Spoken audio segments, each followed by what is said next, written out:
Shalom Yasharallah, this your brother Dawada, coming back at you with this here truth again. First and foremost, I want to give all praise, honor, and glory to Yahweh, Bahashim, Yahushua, Bahashim, Rakakwadash. Double honor to the apostles and elders, a great millstone that taught us this truth and ever will. And salutation and much love for you, Aki, pushing this truth and sincerity over the four corners of the earth and enduring afflictions to feed and edify the elect. So I want to jump to this here article real quick, which, the Lord had me kind of hold back on speaking on this here topic a little bit because, now look, more information is coming out with this. You had the snub basically of basically America and Biden them snubbing the Saudis, all right, and speaking, which the Saudis' response was, oh, they always speak like that when it's election time coming around, bolstering, but they pretty much saying they pretty much know what's up. All right, now you had Trump that also was talking like these things, but hey, how much more now in a time where you have wars and rumors of wars? All right, now granted, when preparing to go to war, you have to count the cost of certain things. Now, when going to war, one of the major things, the backbones of war that you need is what? Fuel.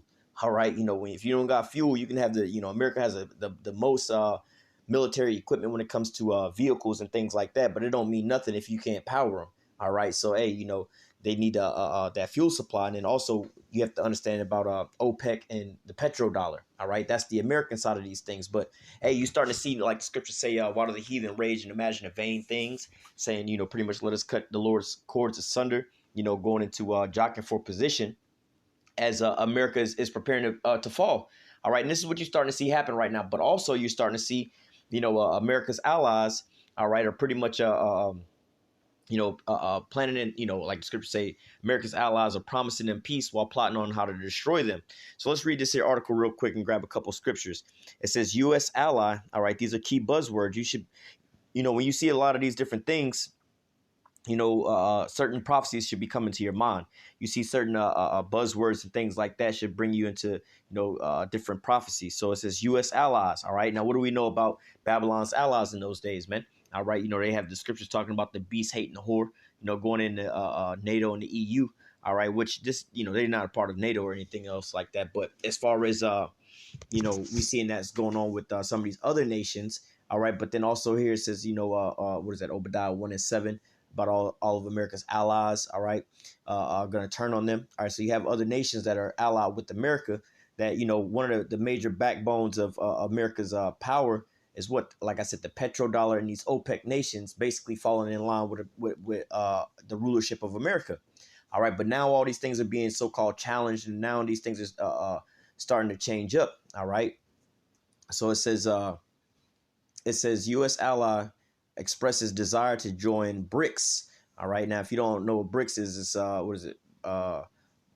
Brazil, Russia. Let me see. It's Brazil, Russia, India, South Africa, and let me see. I give you the nations that's in there. I believe it's Brazil, Russia, India, South Africa.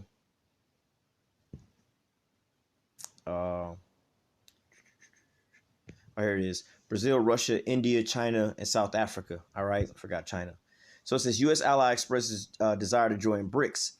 And again, you have to understand the different positions. This is like saying Pepsi versus Coke. All right. You only got two different brands, right? Let's just imagine if you got the designer of Pepsi. Well, they give it to you somewhere where you can kind of understand, right? So let's just say this guy was still alive, Steve Jobs. Steve Jobs is the guy from Apple. Now imagine Steve Jobs is out there and getting mad and disgruntled with Apple and decides that he wants to go work over for Microsoft or Bill Gates. You know what I'm saying? Bill Gates is the designer of Microsoft.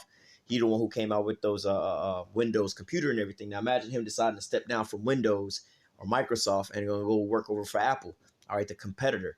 This is what you have going on. All right. It says U.S. ally expresses desire to join BRICS. Saudi Arabia has inquired with South Africa's president about joining the economic bloc. Now, even over time, this was just pretty much started for what, a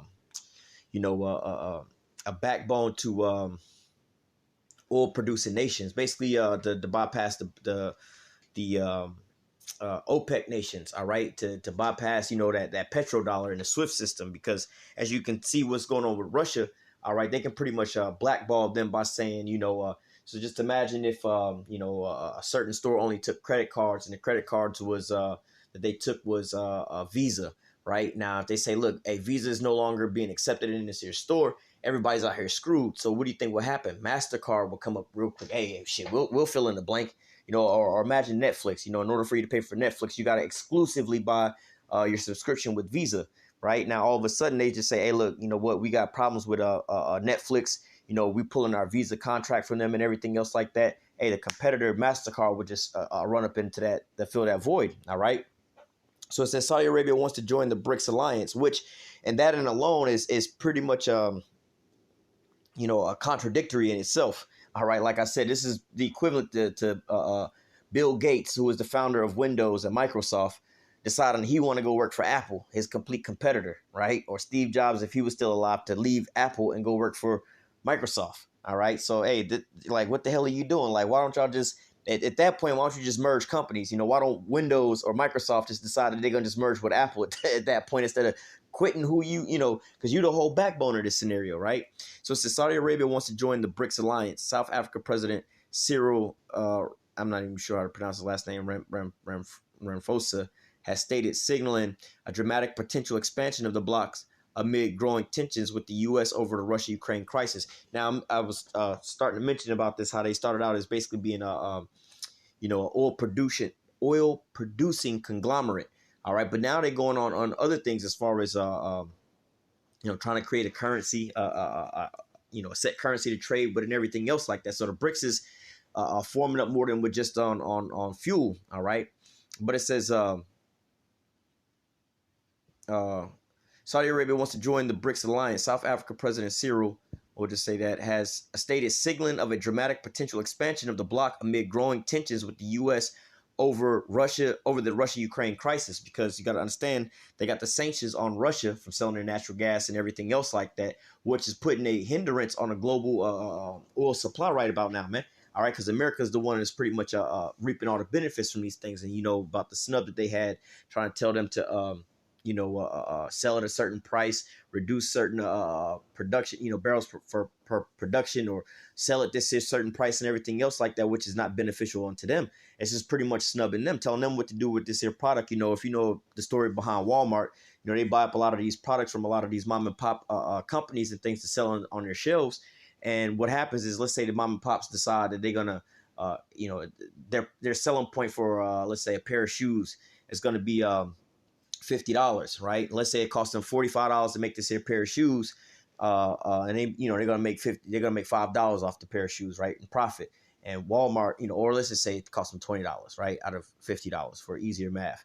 And Walmart say, nah, hell no, we want to keep low prices. We'll buy the shoes to sell in our store, you know what I'm saying, for $10, and we'll sell them for $20, and we'll make the profit off of them.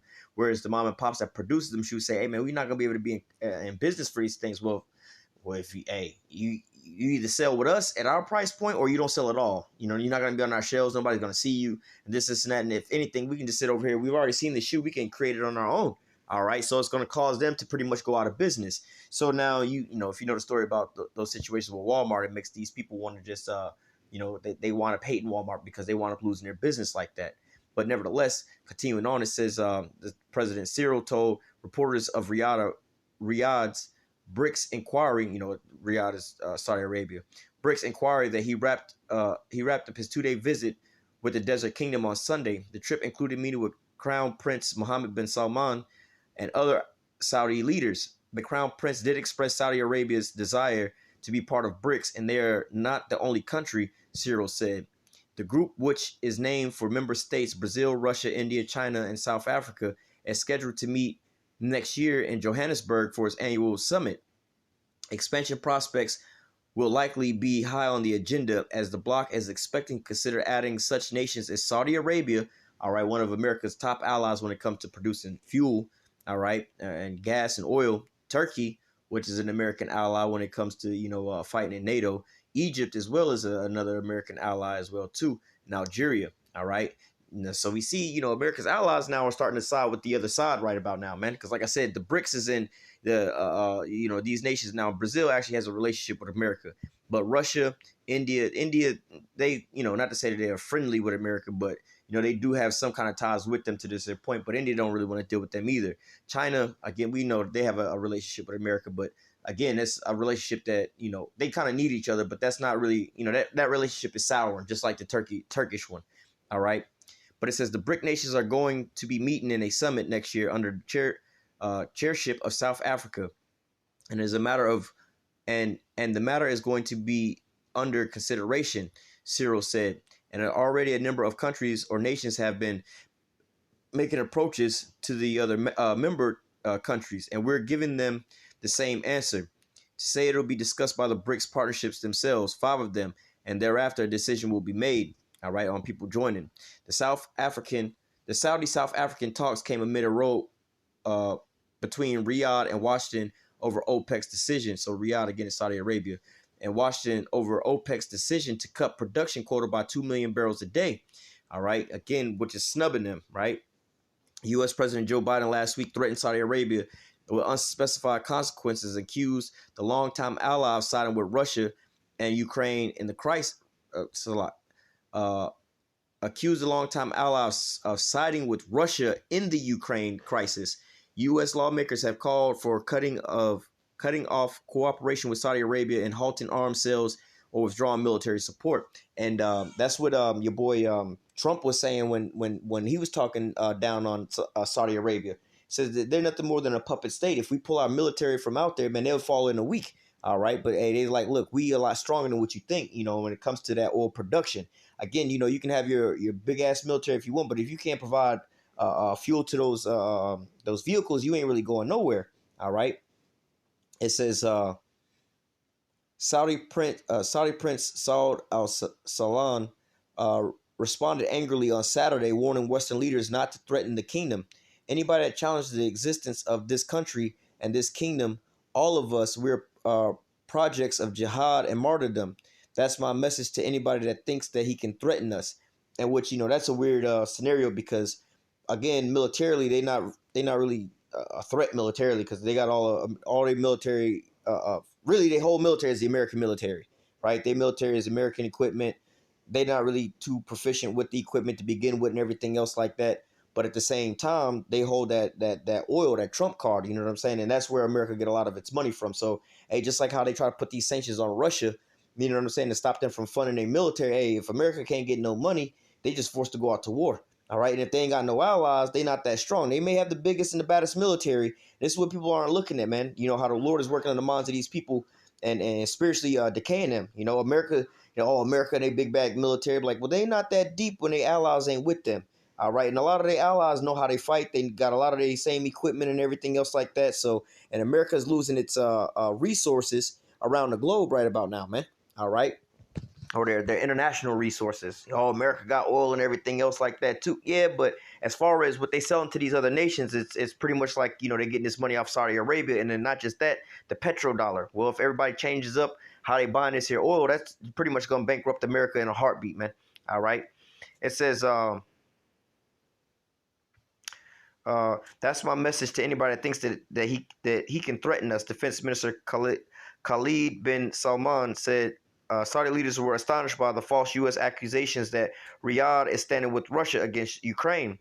China, Russia, and other BRICS members are reportedly developing a new global reserve currency, and that's where China comes in with that digital yuan, all right, potentially undermining the dominance of the U.S. dollar, all right, and where they could be able to trade where they don't need that SWIFT system to be able to sell oil with, all right. But then they also got these oil-producing nations right here, or this conglomerations of nations to be able to trade with these things, man. All right. In addition of Saudi Arabia to the bloc would have potentially far-reaching implications, given the dollar's strength stems partly from the status of the dominant currency in international oil markets, the petrodollar. All right. So if the main supplier of oil being Saudi Arabia now is a part of BRICS and no longer is accepting oil in the American dollar. All right. Hey, again, like I said, you have to understand how the petrodollar works, man. Overnight, all these, the majority of American money, all right, is not held by you Americans, right? Because, again, you have to understand the petrodollar. You want to look at what a petrodollar look like, go in your wallet, pull out any denomination of currency. That's the petrodollar, right? All these other nations need the same dollar bills you got in your wallet to be able to buy, sell, or move and transport oil and everything. So, but the majority of the money all right, that's in circulation. The majority of U.S. money that's in circulation is held by foreigners in other countries, mainly by these other countries themselves, and buying and selling and producing oil. So if you could think about it, if there was only $100 in circulation, right?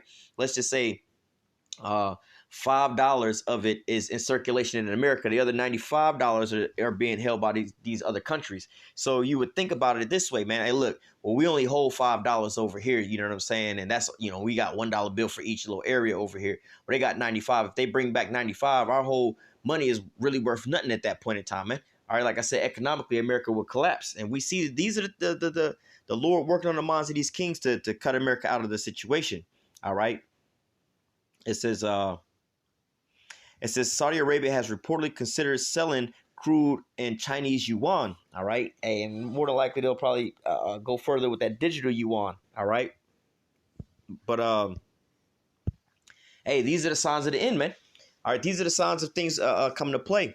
All right. Psalms 2 and 1. It says, why do the heathen rage and the people imagine a vain thing?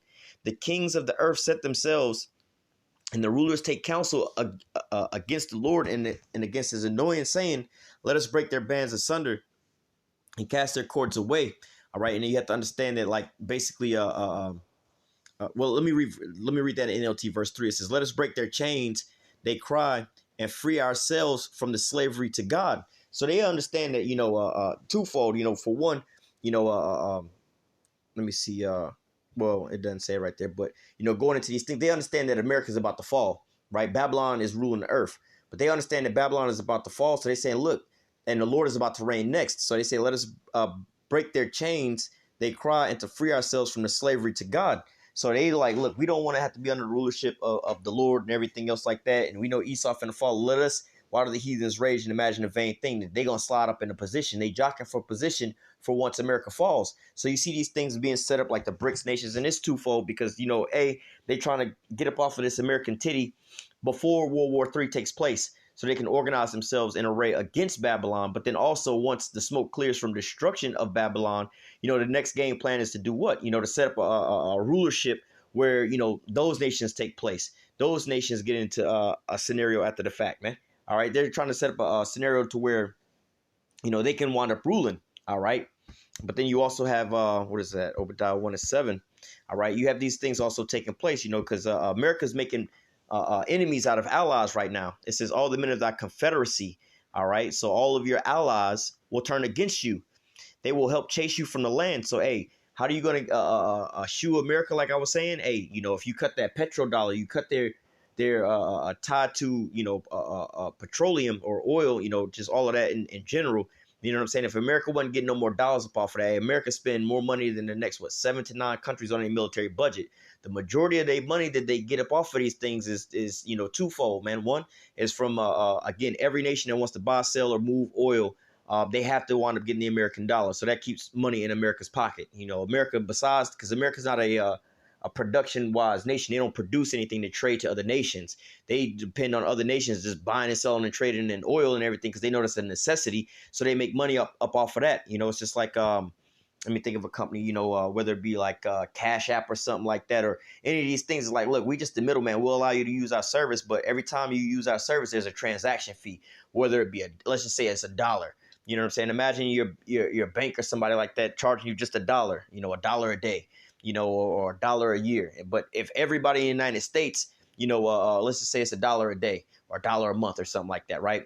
$1 a month is more likely. If everybody in the United States uses their bank, right? Let's say Bank of America, they charge every single individual in the United States $1 a month to use their bank account. I mean, it's not that much money, for us once a month. It's $1. It's, $12 a year to use the banking service. What a big deal. No big deal. Hey, but there's, let's say, 330 million people in America. So that's $330 million that they make in every single month off of just charging you $1. So if the same way what America's charging these other nations to be able to buy and sell and trade in that petrodollar, All right, they make a lot of money off of that, man. So like I said, hey, if Bank of America, you know what I'm saying? Yeah, we sell other products and everything else like that, but we make the majority of our money. Yeah, we got this here product. It's gonna cost you X amount of dollars, $50,000, and the interest off of this and that. You know, the interest on these loans, we make money off of that, but we really make the majority of our money off of the cheapest product that we got, which is having a bank account with us. You know what I'm saying? You have to use our bank account, you know, for every American. Every American need to use our bank account. This is just how the system goes, and we just charge you $1 a month. So that's $330 million that we make every single month. Forget about if y'all pay y'all loans back, if y'all don't pay y'all loans back. Hell, we don't even care if y'all pay y'all loans back because we make more money than all of that just from y'all paying $1 a month. So this is how America looks at this here petrodollar. Hey, man, if they stop paying that petrodollar, we going to be in big danger because this is how we make the majority of our money just off of this alone. All right. But on the second sense of that is what the, you know, the NATO, basically like the NATO budget, man. All these nations in NATO and everything else like that, they pretty much buying all their arms, all right, and to outfit their military through companies like Lockheed Martin and Raytheon and everything else like that, which are all American companies. So, hey, America make money up off of all these things, but guess what? They're basically being cut out of the picture of all these things, man. Looking to Russia for arms and everything else like that. Looking to well, shit, you got your major oil producer, all right, trying to jump onto the BRICS nation side, man. All right, they're looking to try to trade in a different type of currency and everything else like that, man. All right, so hey, America's being singled out in these last days. Obadiah 1:7, it says, all your allies will turn against you. They will help chase you from the land. They will promise you peace while plotting to deceive and destroy you. Your trusted friends will set traps for you and you won't even know about it.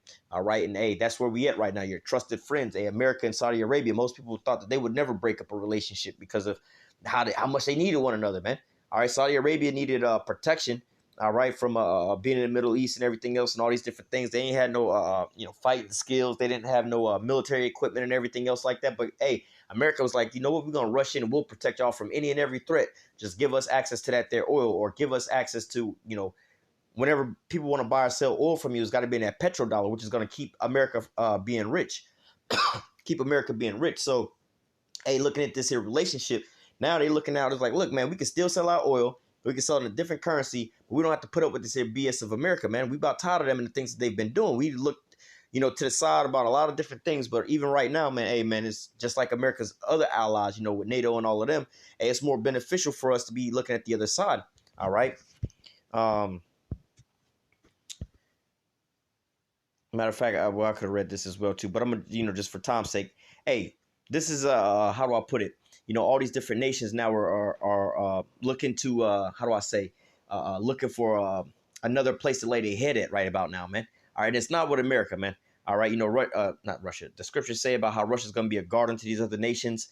All right, you know, just roughly paraphrasing for time's sake. Hey, man, you know, once you know you see some of these nations pull out of you know, league with America, that America is you know, like the scriptures say, they that eat thy bread. The nations that are being protected by America and their military, hey, Russia's like, hey, we got arms to sell. Hey, they got us sanctioned out, you know, out the yin yang over here. Anyway, we ain't really making no money. Y'all thought our economy was stopping.